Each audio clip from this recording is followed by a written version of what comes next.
Good evening. Hello.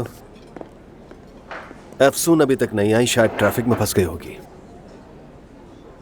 नजर आ रहा है मुझे, वो वक्त की पाबंद है, जल्द आ जाएगी।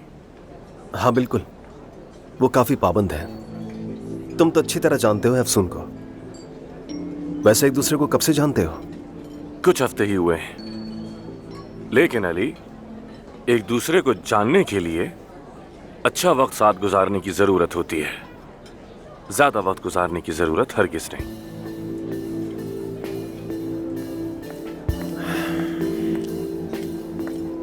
Hello, good evening.